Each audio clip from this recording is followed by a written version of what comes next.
بسم اللہ الرحمن الرحیم۔ السلام علیکم۔ یہ آپ کا اپنا ڈیجیٹل پلیٹ فارم ہے۔ میں طارق متین ہوں۔ واللہ خیر الماکرین۔ اللہ سب سے بہتر تدبیر فرمانے والا ہے، وہی بچائے گا میرے دیس کو بلاؤں سے، جو بارش میں شجر سے گھونسلہ گرنے نہیں دیتا، کیونکہ اس کی تدبیر تمام تدابیر کی امام ہے۔ عمران خان صاحب نے ٹائم میگزین میں آرٹیکل لکھا ہے۔ اڈیالہ جیل سے عمران خان صاحب نے یہ آرٹیکل لکھا ہے۔ اس سے پہلے عمران خان صاحب مختلف میگزینز میں ملٹیپل آرٹیکل لکھ چکے ہیں۔ ایسے ہی ایک آرٹیکل کے بارے میں بات کرتے ہوئے براہ راست نام نہیں لیا تھا، لیکن آرمی چیف صاحب نے کہا تھا کہ کچھ پیسوں کے عوض، غالباً کچھ پاؤنڈز کی بات ہوئی تھی، اس طرح کے آرٹیکل لکھوا لیے جاتے ہیں، چھپوا دیے جاتے ہیں۔ لیکن انہوں نے ظاہر ہے کہ عمران خان صاحب کا نام نہیں لیا تھا، کانٹیکسٹ یہی بن رہا تھا۔ اب کی بار عمران خان صاحب نے آرٹیکل لکھا ہے کافی دنوں کے بعد، مگر آرٹیکل عمران خان صاحب کی طرف سے آیا ہے، اور آیا بھی ٹائم میگزین میں، دنیا کا سب سے موقر جریدہ ٹائم میگزین، وہاں عمران خان صاحب کا یہ آرٹیکل۔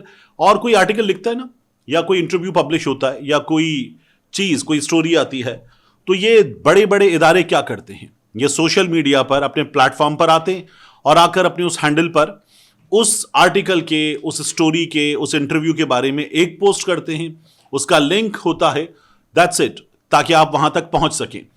لیکن عمران خان صاحب کے آرٹیکل کے معاملے میں ہم نے مختلف میگزینز میں دیکھا کہ صورتحال بہت مختلف ہوتی ہے۔ یعنی عمران خان صاحب کی کوئی چیز جب آتی ہے تو اسے 1 2 3 4 پوسٹ میں اسے شائع کیا جاتا ہے۔ ٹائم میگزین نے بھی ٹویٹر پہ 3 ٹویٹس کیے اس کے، اور ہر بار ایک پیراگراف اٹھایا، عمران خان صاحب کیا لکھ رہے ہیں، پھر اس کا لنک، پھر دوسرا پیراگراف اٹھایا، اس کا لنک، پھر ایک پیراگراف اٹھایا، اس کا لنک۔ تو یہ ٹائم میگزین نے عمران خان صاحب کا آرٹیکل پبلش کیا ہے۔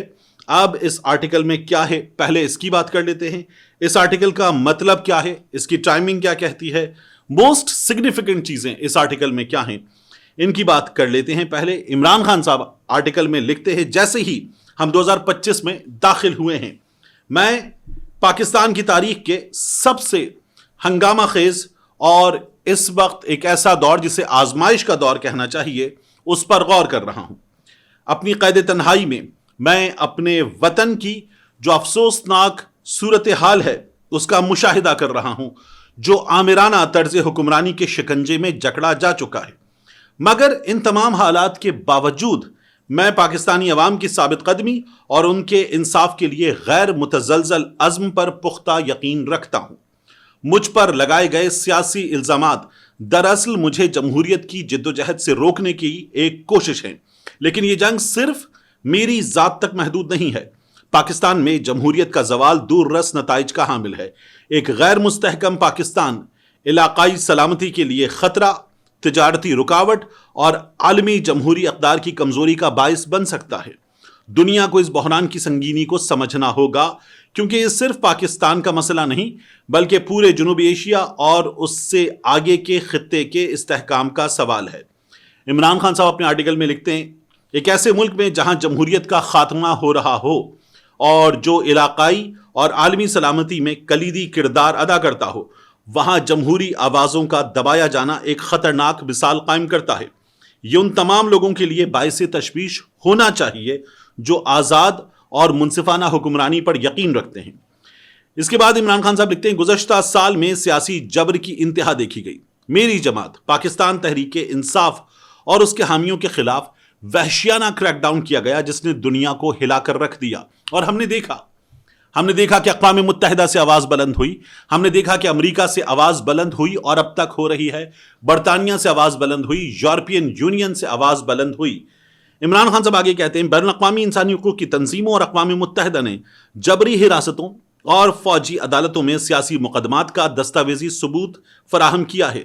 اب تک 103 پی ٹی آئی کارکنوں اور عہدیداروں کو ان عدالتوں میں سزا دی جا چکی ہے، جو پاکستان کے عالمی انسانی حقوق کے معاہدوں بشمول بین الاقوامی معاہدہ برائے شہری اور سیاسی حقوق ICCPR ان کی کھلی خلاف ورزی ہے، اور پاکستان سگنیٹری ہے ICCPR کا۔ پاکستان سگنیٹری ہے، پاکستان نے دستخط کر کے وعدہ کر رکھا ہے کہ ہم وعدہ کرتے ہیں اپنے شہریوں کو یہ حقوق دیں گے۔ آگے عمران خان صاحب لکھتے ہیں، یورپی یونین، برطانیہ اور امریکہ سمیت عالمی برادری نے ان سیاسی مقدمات پر تشویش کا اظہار کیا ہے، لیکن اس جبر کا سب سے زیادہ نقصان عام پاکستانیوں کو ہو رہا ہے۔ اگر پاکستان نے جمہوری اقدار کی پامالی جاری رکھی تو پاکستان کو یورپی یونین میں اپنی ترجیحی تجارتی حیثیت GSP+ سے ہاتھ دھونا پڑ سکتا ہے، جو ہماری معیشت، خاص طور پر ہمارے ٹیکسٹائل کے شعبے کے لیے تباہ کن ہوگا، مگر اقتدار میں بیٹھے افراد اپنی انتقامی پالیسیز سے باز نہیں آ رہے، بلکہ میرے اور میرے ساتھیوں کے خلاف جھوٹے الزامات اور پروپیگنڈا کر کے عالمی سطح پر پاکستان کی ساکھ کو خراب کر رہے ہیں۔ عمران خان صاحب لکھتے ہیں دنیا کو اس بات پر بھی دھیان دینا چاہیے کہ پاکستان میں جمہوریت کے ختم ہونے کے ساتھ ساتھ خیبر پختونخوا اور بلوچستان میں دہشت گردی کے واقعات میں اضافہ ہو رہا ہے۔ یہ محض اتفاق نہیں بلکہ ان پالیسیز کا نتیجہ ہے جو ملک کے حقیقی مسائل کو نظر انداز کر کے اپوزیشن کو کچلنے پر مرکوز ہیں۔ ان اہم سیکیورٹی خطرات سے نمٹنے کے بجائے پاکستانی فوج کے وسائل سیاسی مخالفین جیسے کہ PTI کے خلاف انتقامی مہم پر لگا دیے گئے ہیں۔ عدلیہ جو انصاف کی فراہمی میں ایک مضبوط ستون ہونا چاہیے، بدقسمتی سے سیاسی انتقام کا آلہ بن چکی ہے۔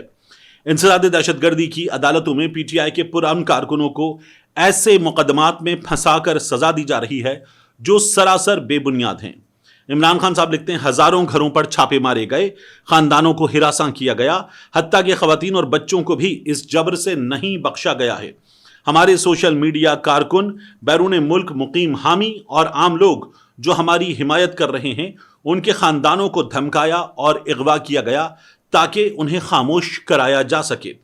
PTI نے دستاویزی ثبوتوں کے ساتھ یہ ثابت کیا ہے کہ نومبر کے آخر میں اسلام آباد میں ہونے والے حکومت مخالف احتجاج کے دوران سیکیورٹی فورسز کے ہاتھوں ہمارے 12 کارکن قتل کیے گئے۔ اگرچہ مجھے موجودہ حکومت پر شدید تحفظات ہیں، بشمول انتخابات میں دھاندلی کے الزامات جن کے تحت یہ حکومت برسر اقتدار آئی، میں نے PTI کی قیادت کو حکومت کے ساتھ مذاکرات کی پھر بھی اجازت دی تاکہ مزید تشدد اور انسانی حقوق کی خلاف ورزیوں کو روکا جا سکے۔ ہمارا مطالبہ واضح تھا، ایک عدالتی کمیشن تشکیل دیا جائے جو PTI کے کارکنوں اور نہتے مظاہرین پر کیے گئے حملوں کی آزادانہ تحقیقات کرے، تمام سیاسی قیدیوں کو فوری رہا کیا جائے۔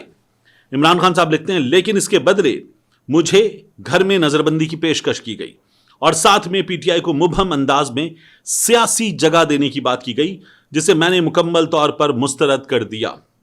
عمران خان صاحب کہتے ہیں پارلیمنٹ کو آمرانہ پالیسیز کو نافذ کرنے کے لیے ربر اسٹیمپ بنا دیا گیا ہے۔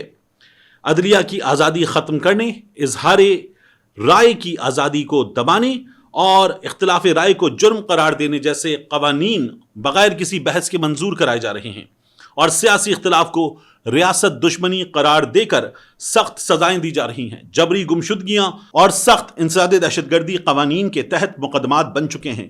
پاکستان میں جمہوریت کی آخری نشانیاں تقریباً ختم ہو چکی ہیں۔ یہ انتہائی ضروری ہے کہ پاکستان کے army chief general Syed Asim Munir فوج کے آئینی دائرہ کار کو تسلیم کریں اور اس کی حدود کا احترام کریں۔ صرف اسی صورت میں پاکستان حقیقی جمہوری نظام کے تحت ترقی کر سکتا ہے، ایسا نظام جو عوام کے ذریعے عوام کے لیے منتخب کیا گیا ہو۔ تاریخ گواہ ہے کہ پاکستان میں آمریتیں عارضی ہوتی ہیں، مگر وہ جو تباہی پھیلاتی ہیں اس کے اثرات نسلوں تک باقی رہتے ہیں۔ ہماری قوم کا مستقبل جمہوریت کے استحکام سے وابستہ ہے، نہ کہ جمہوریت کے خاتمے سے۔ موجودہ تاریخ حالات کے باوجود پاکستانی عوام پہلے سے کہیں زیادہ باشعور ہو چکے، وہ جھوٹ کو پہچان چکے۔ ان کی بیداری مجھے امید دیتی ہے۔ انصاف اور عزت کے لیے لڑنا آسان نہیں، مگر یہ ایک ایسی جدوجہد ہے جو ہر حال میں جاری رہنی چاہیے۔ مجھے پورا یقین ہے کہ سچ کی فتح ہوگی اور ہم مل کر ایک ایسا پاکستان تعمیر کریں گے جہاں شہریوں کے حقوق کا تحفظ ہو اور جمہوریت بحال ہو۔ دنیا اس وقت ایک اہم دوراہے پر کھڑی ہے۔ عالمی مسائل جیسے جنگیں، اقتصادی عدم استحکام اور دیگر چیلنجز بڑھ رہے ہیں، اور اس وقت دنیا کو ایماندار اور اصولی قیادت کی ضرورت ہے۔ اسی تناظر میں اب امریکہ کے صدر ڈونلڈ ٹرمپ کی بات۔ صدر ڈونلڈ جے ٹرمپ کو جنوری میں ان کی تاریخی حلف برداری پر دلی مبارکباد پیش کرتا ہوں۔ ان کی شاندار سیاسی واپسی ثابت کرتی ہے کہ عوامی خواہش کو دبایا نہیں جا سکتا۔ ان کی پہلی مدت میں امریکہ اور پاکستان کے درمیان باہمی احترام پر مبنی مضبوط تعلقات قائم رہے۔ اب جبکہ وہ دوبارہ منصب سنبھال رہے ہیں، ہم ان کی انتظامیہ سے توقع رکھتے ہیں کہ وہ جمہوری اصولوں، انسانی حقوق اور قانون کی حکمرانی کے عزم کو مزید مستحکم کریں گے، خاص طور پر ان خطوں میں جہاں آمریت جمہوری اقدار کو خطرے میں ڈال رہی ہے۔ ایک جمہوری اور مستحکم پاکستان بین الاقوامی کمیونٹی کے مفاد میں ہے اور ہم اس توازن کو بحال کرنے کے لیے اپنی کوششیں جاری رکھیں گے۔ عمران خان صاحب لکھتے ہیں اس کے علاوہ میں ان کی انتظامیہ سے درخواست کرتا ہوں کہ وہ اقتصادی تعلقات کو مزید مضبوط کریں تاکہ پاکستان جیسے ممالک اپنے آپ کو خود مختار معیشتیں بنا سکیں۔ منصفانہ تجارتی پالیسیز، اہم شعبوں میں سرمایہ کاری اور علاقائی استحکام کی حمایت سے خوشحالی آئے گی اور ان حالات کو روکا جائے گا جو تنازعات اور انتہا پسندی کو جنم دیتے ہیں۔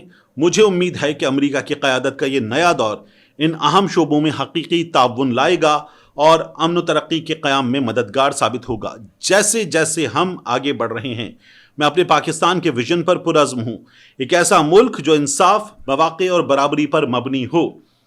آگے کا راستہ مشکل ہوگا لیکن مجھے شک نہیں کہ پاکستانی عوام اپنی عزم و ہمت کے ساتھ ان چیلنجز کا مقابلہ کریں گے۔ ہم سب مل کر آنے والی نسلوں کے لیے ایک روشن مستقبل تعمیر کریں گے۔ یہ عمران خان صاحب کے خط کا ترجمہ ہے۔ اب میں آپ سے عرض کروں کہ عمران خان صاحب کے خط میں امپورٹنٹ کیا ہے۔ یہ ہمارے ہاں پھر شروع ہونے والا ایک چورن، دیکھو یہ اس وقت پھر ترلے کر رہا ہے، ڈونلڈ ٹرمپ کے ترلے کر رہا ہے کہ مجھے نکالو، یہ عالمی برادری کے ترلے کر رہا ہے کہ مجھے نکالو، یہ یہاں سے نکلنے کے لیے ہاتھ پاؤں مار رہا ہے، یہ ٹوٹ رہا ہے، یہ چورن ہمارے ہاں دوبارہ بیچا جائے گا۔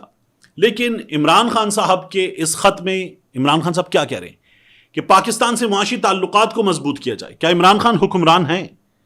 کیا عمران خان صاحب اس وقت اسلام آباد میں وزیر اعظم ہاؤس میں بیٹھے ہوئے ہیں؟ کیا عمران خان کی جماعت ان کی جیل میں ہوتے ہوئے کیا اس وقت حکمران ہے؟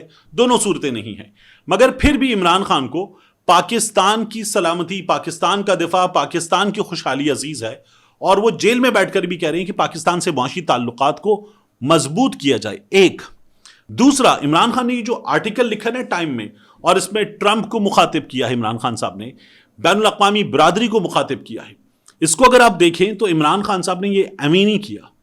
پہلے کیا کیا؟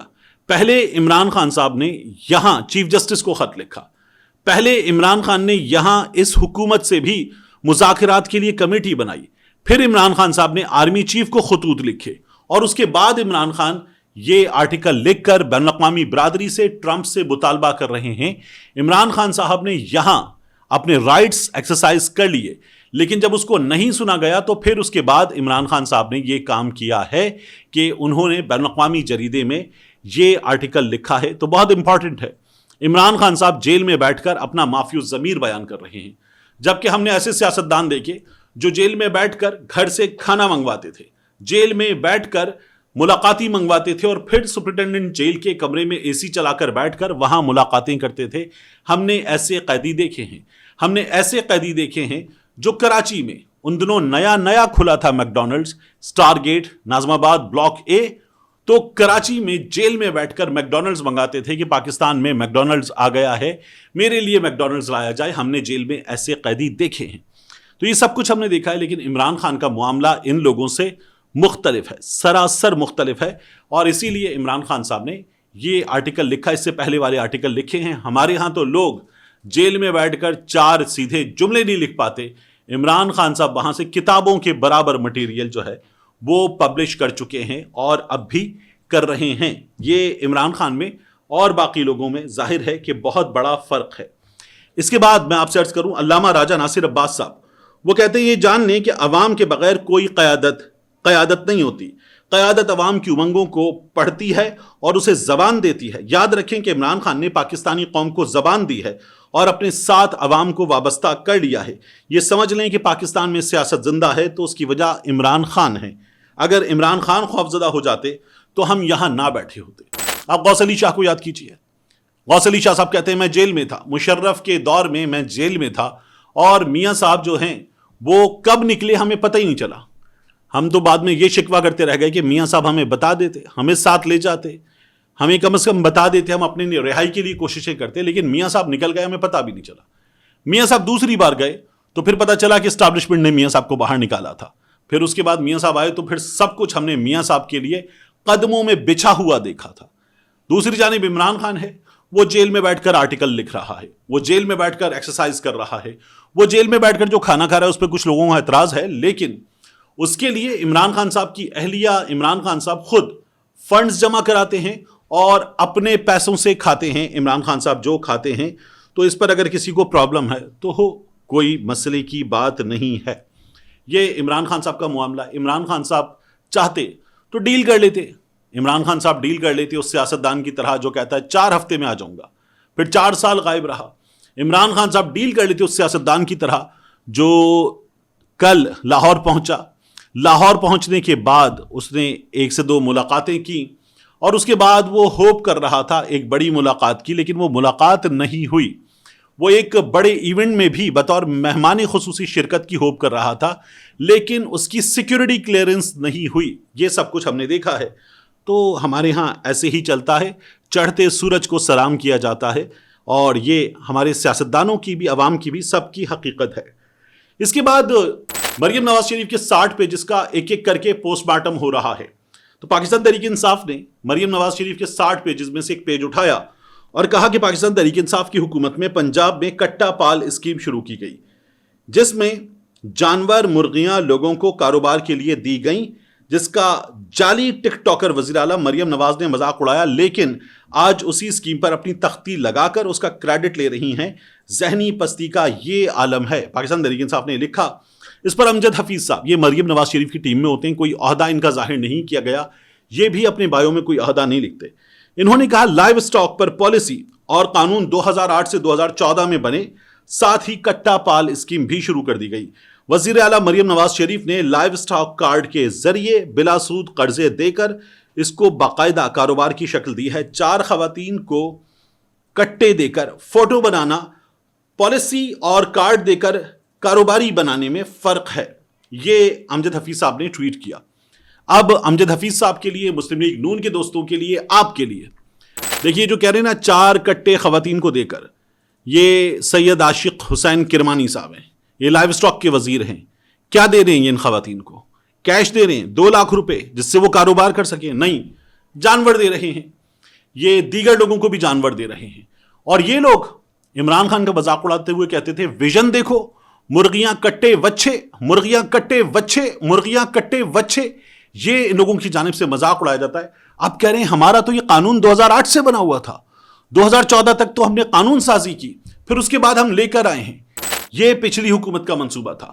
روڈا ہوا, اس کے علاوہ جنگل ہوا راوی کنارے, اور سینٹرل بزنس ڈسٹرکٹ ہوا, یا یہ دیگر منصوبے, یہ پاکستان تحریک انصاف کی حکومت کے منصوبوں پر تختی لگا کر مریم نواز شریف صاحبہ کی حکومت یہ کام کر رہی ہے, اور اس کام کو کرنے میں انہیں کوئی پرابلم نہیں ہے. یہ جھوٹ بولتے ہیں اور کہتے ہیں پاکستان فرسٹ. وہ چیزیں جو 2020 میں پاکستان کے مختلف شہروں میں ہو چکی, ان کے لیے یہ 2025 میں ایک افتتاح کرتے ہیں اور کہتے ہیں پاکستان فرسٹ. یہ ان لوگوں کا حال ہے. ملتے ہیں انشاءاللہ آپ سے اگلی ویڈیو میں.